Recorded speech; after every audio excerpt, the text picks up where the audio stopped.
I'm actually pretty humbled. I'm not used to hearing people talk about me, so we'll just dispense with that. Thank you very much for having me, though. Distinguished guests, Representative Keller, I don't know where you're at. Other distinguished guests that are here, officers and members of the American Legion, and all of you who are present today.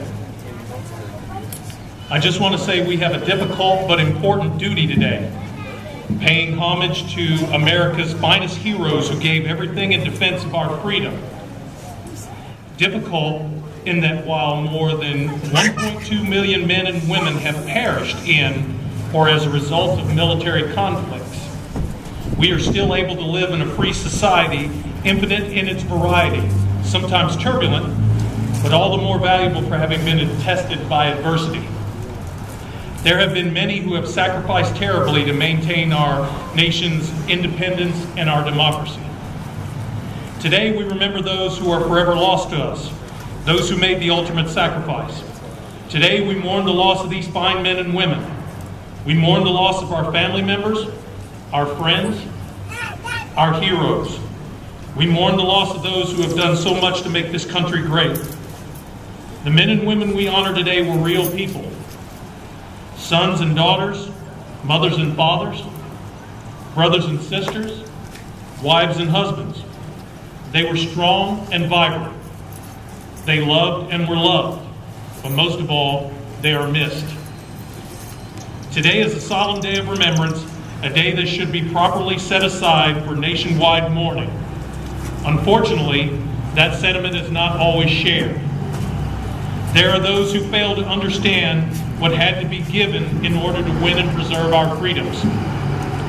That is why I want to extend my sincerest thanks to each of you who decided to come out here today. You are marking this day with the same serious intent for which it was created some 150 years ago, back when it was known as Decoration Day. You are not taking your freedoms for granted. By being here today, you are setting an example for others to follow. And that is as important as ever, as we have so many of our finest young Americans still serving in harm's way today. Those who made it home often carry heavy burdens upon their shoulders. They often know that they must fight on in honor of their fallen comrades, living life to its fullest in spite of severe disabling injuries or illnesses. These newest veterans are, in many ways, the ones with the greatest need. New to them is the seemingly dauntless process necessary to receive their earned and needed care from the Department of Veterans Affairs. That fact is not unique to the present day. They have long returned to find our government's administrative systems rigid, convoluted, and not always ready to meet their generation's particular need. Our World War I veterans came home to a nation that had no safety net for those wounded in war. They fought to establish the VA. They organized and they stood up for one another. When the younger men who'd fought in the Second World War returned home, the Great War veterans gradually taught the lessons that they'd learned in their struggle. World War II veterans did the same for the Korean veterans. By the time the Vietnam War veterans returned home, there were often growing pains and differences between generations. But at the end of the day, a higher calling, our shared mission of service, resolved those differences. The need for unity and for a shared commitment to the best interests of our young veterans is more critical today than at any time in the history of the veterans movement. Hundreds of thousands, including myself, who have served in Iraq and Afghanistan, the majority of those who have completed multiple combat tours are going to need our help when they hang up their uniforms.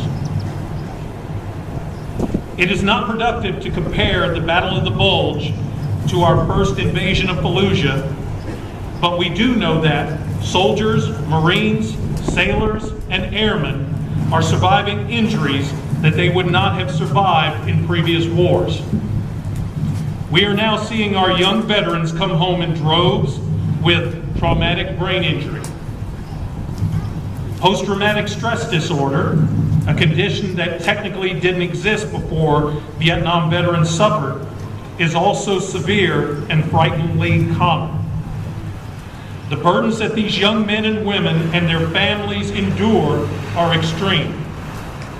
So again, perhaps the most fitting way we can honor those who never made it home is to do all we can to make sure that those who did are cared for.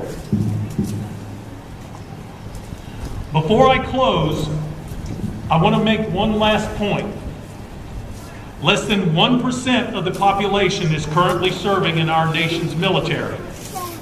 That is far and away the smallest percentage ever for the United States during wartime. That is a remarkable testament to just how special today's servicemen and women are. They, like many in America's history, are putting everything at risk for you, for me, and for our future. Thank you again for coming today, for your patriotism and your commitment to the men and the women of our armed forces, past and present. May God bless each and every one of you here today for your personal commitments and sacrifices, those men and women who have been placed in harm's way, and today, especially for the fallen. May God bless each and every one of you, and may God bless the United States of America.